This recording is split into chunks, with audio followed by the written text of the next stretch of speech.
क्या election commission अब voter list का nation wide verification aggressively continue कर सकता है? क्या एसआईआर एक्सरसाइज डेमोक्रेसी को स्ट्रेंथन करेगी या फिर जेन्युइन वोटर्स के राइट्स पर सवाल खड़े करेगी?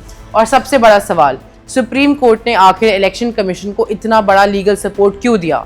मैं हूं रिताना मित्तल और आज बात करेंगे सुप्रीम कोर्ट के उस लैंडमार्क जजमेंट की जिसने इलेक्शन कमीशन की स्पेशल इंटेंसिव रिवीजन यानी एसआईआर एक्सरसाइज को कॉन्स्टिट्यूशनल वैलिडिटी दे दी है। ये वर्डिक्ट सिर्फ एक लीगल डिसीजन नहीं बल्कि इंडिया के इलेक्टोरल सिस्टम और फ्यूचर वोटर वेरिफिकेशन प्रोसेस पर भी बड़ा इम्पैक्ट डालने वाला माना जा रहा है। 27 मई 2026 को सुप्रीम कोर्ट ने इलेक्शन कमीशन के फेवर में एक मेजर रूलिंग सुनाई। चीफ जस्टिस सूर्यकांत की अगुवाई वाली 3 जज बेंच, जिसमें जस्टिस जॉयमाला बख्शी और जस्टिस विपुल एम पंचोली भी शामिल थे, ने एसआईआर एक्सरसाइज को लीगली और कॉन्स्टिट्यूशनली वैलिड करार दिया। कोर्ट ने उन सभी पिटीशंस को डिसमिस कर दिया जिनमें एसआईआर प्रोसेस को चैलेंज किया गया था। सबसे पहले समझते हैं आखिर एसआईआर क्या है। एसआईआर यानी special intensive revision election commission का एक large scale voter verification exercise है। इस प्रोसेस में इलेक्टोरल रोल्स यानी वोटर लिस्ट को दोबारा वेरीफाई और अपडेट किया जाता है ताकि duplicate entries, fake voters, dead voters और इनएक्यूरेट रिकॉर्ड्स को आइडेंटिफाई किया जा सके। इलेक्शन कमिश्नर कहना है कि लास्ट इंटेंसिव रिवीजन को डेकेड्स बीत चुके हैं और इस दौरान इंडिया में रैपिड माइग्रेशन, अर्बनाइजेशन और डेमोग्राफिक चेंजेस हुए हैं। इसी वजह से वोटर रोल्स में इनएक्यूरेसीज बढ़ने का कंसर्न था। लेकिन जैसे ही एक्सरसाइज शुरू हुई, कंट्रोवर्सी भी शुरू हो गई।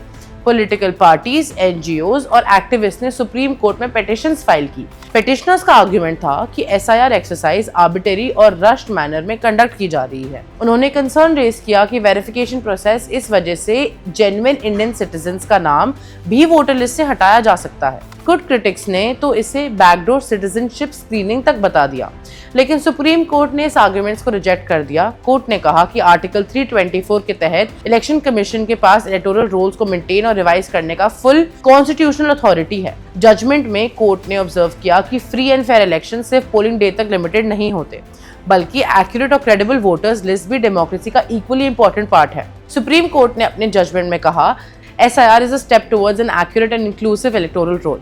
कोर्ट ने यह भी कहा कि एक्सरसाइज कॉन्स्टिट्यूशन के मैंडेट को स्ट्रेंथन करती है और breathes life into a constitution. लेकिन जजमेंट का सबसे इंपॉर्टेंट पार्ट था सिटीजनशिप वेरिफिकेशन को लेकर क्लैरिफिकेशन। कोर्ट ने कहा कि इलेक्शन कमीशन किसी पर्सन की फाइनल सिटीजनशिप डिसाइड नहीं कर सकता। इलेक्शन कमीशन ऑफ इंडिया का रोल सिर्फ इतना है कि वो वेरीफाई करे कि कोई पर्सन वोटर लिस्ट में इंक्लूड होने के लिए एलिजिबल है या नहीं। यानी अगर किसी का नाम वोटर लिस्ट से रिमूव होता है तो इसका मतलब ऑटोमेटिकली उसकी इंडियन सिटीजनशिप खत्म होने नहीं माना जा सकता। ये क्लैरिफिकेशन काफी सिग्निफिकेंट मानी जा रही है क्योंकि ऑपोजिशन और एक्टिविस्ट इसी इशू को लेकर सबसे ज्यादा कंसर्न रेज कर रहे थे। सुप्रीम कोर्ट ने आधार को भी एक्सेप्टेबल इंडिकेटिव डॉक्यूमेंट की कैटेगरी में वैलिड माना है।